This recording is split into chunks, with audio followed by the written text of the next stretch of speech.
Hello, mumeze mute bakunzi ba Wildland TV? Turabasuhuje cyane, amahoro y'Imana nabane namwe aho muherereye hose, ukaba ufashe umwanya kugira ngo mve amagambo nk'aya ngaya y'ubwenge, cyane ko ari icano nkeya cyane wasanga wa magambo nk'aya ngaya aba ari mu butumwa bukomeye cyane. Turagusuhuje kandi tuguhaye ikaze. Nanone rero nk'uko bisanzwe ni wa musore wanyu Donatien Bimenyimana, tugiye kugaruka nanone inyungurabwenge episode ya 9. Iyi episode nayo irimo amagambo akomeye cyane rero kandi y'ubwenge, biragusaba kugira ngo ubanze wumve n'ubusesenguzi bwayo turi bugarukeho kugira ngo usobanukirwe ibyo ari byo, ariko umaze kuyumva ugahita wigendera tutaragusobanurira, ndakurahiye nta kintu waza gusobanukirwa nabwo mu buryo bwo kuvuga ngo urahita wisobanura, byaza kugorana ko wahita ubisobanukirwa. Gusa nyine niba uri mushya kuri iyi channel cyangwa se nimba utari wakora subscribe wayikora kugira ngo nyine dukomezanye udushyigikiye kandi turi mu buryo nyine bwo gufasha cyangwa se bwo kugendana mu murongo mwiza. Tudatinze rero, episode ya 9 y'inyungurabwenge iragira iti: wibabazwa no kubona abashimishijwe n'ibikubabaje, kuko nawe ibyo urimo guharanira kugeraho ngo wishime muri aka kanya birimo kubabaza benshi. Ndasubiramo rimwe: wibabazwa no kubona abashimishijwe n'ibikubabaje, kuko nawe ibyo urimo guharanira kugeraho ngo wishime muri aka kanya birimo kubabaza benshi. Reka dusesengure noneho aya magambo sasa rero.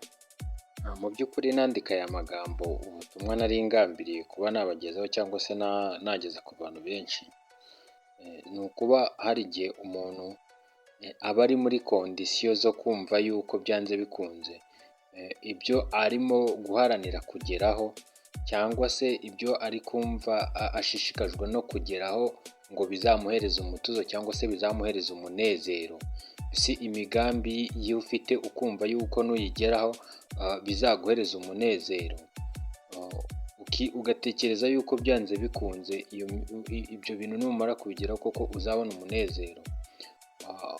We urimo urumva ko umunezero byanze bikunze uzawukura muri ibyo bintu uzaba wamaze kugeraho, numara kugera kuri ibyo bintu uharaniye kugeraho ukumva yuko bizakunezeza, ariko mu by'ukuri uzasanga waribeshye cyane numara kubigeraho, kubera yuko ibyo ngibyo uri guharanira kugeraho ngo bizakunezeze, ubu ngubu hari abamaze kubigeraho cyangwa se babitunze kandi bitabanejeje cyangwa se batanejejwe n'uko babifite.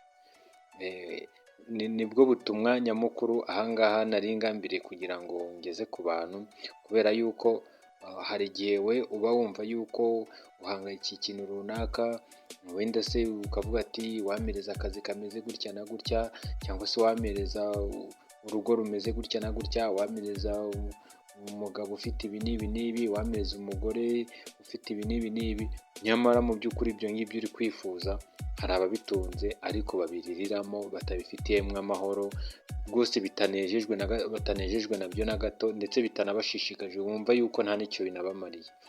Ahangaha rero nicyo nashaka kuba navuga cyane, icyo nashaka kuba nasobanura. Niyo mpamvu nyine nawe utakagombye kuba ubabazwa n'uko hari abantu bashimishijwe n'ibikubabaje.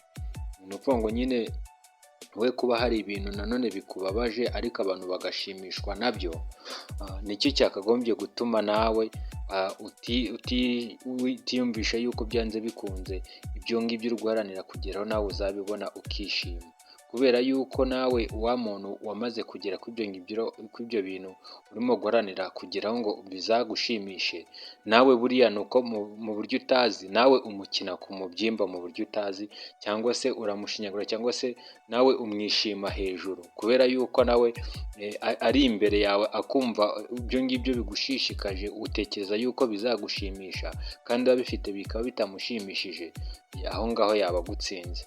Ahangaha nicyo nashatse kuba nagaragaza rero. Mu by'ukuri ntuzatekereze yuko byanze bikunze ibintu runaka numara kubigeraho byanze bikunze bizaguhereza ibyishimo cyangwa se bizaguhereza umusaruro neza uhwanye n'uko we wabitekerezaga cyangwa wabyumvishaga, bitewe n'uko umusaruro ugambira ko wagera cyangwa se ibyo bintu runaka ugambire ko wageraho ngo bizaguhereza umunezero cyangwa se ibyishimo, kuri aka kanya hari abandi bamaze kubigeraho ubu ngubu kandi bo mu by'ukuri ntacyo bibamariye cyangwa se ntacyo bibafashije.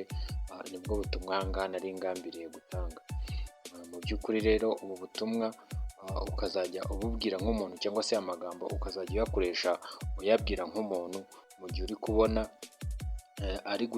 ari kubabazwa n'uko wenda abantu batamushyigikiye mu migambi yiwe runaka, kandi mu by'ukuri nawe imigambi yiwe runaka afite, hari abantu bamaze kugera kuri iyo migambi ariko nyamara batanejejwe n'uko iyo migambi bamaze kugira cyangwa se bumva ko nta kibamariye. Mu by'ukuri ibikuraje inshinga abo bitakiraje inshinga bo bumva ntacyo bibamariye. Nibwo butumwa nashaka gutanga. Ndagushimiye rero kuba wafashe umwanya ukumva aya magambo nk'aya ari mu bwenge. Niba wumva ari mu bwenge cyangwa se afite igisobanuro gikomeye cyane, wajya muri comment ukabivuga, cyangwa se ariko ntugende udatanze like nyine, wakora like niba wumva aya magambo aba arimo igisobanuro gikomeye cyane, cyangwa se niba wumva aba ari mu bwenge. Asigaye niba utarakora subscribe ukayikora kugira ngo tujye dukomeza kugendana ubona ibiganiro bitandukanye ngenda nshyiraho. Ndagushimiye cyane ko wafashe umwanya kumva amagambo nk'aya ngaya. Reka twizere ko hari ikintu agufashije kandi hari icyo akunguye mu buzima bwawe cyangwa se mu kumenya ururimi rw'Ikinyarwanda. Reka tuzasubire mu kindi kiganiro cyangwa se mu bindi bice biri imbere. Sawa naho ubutaha.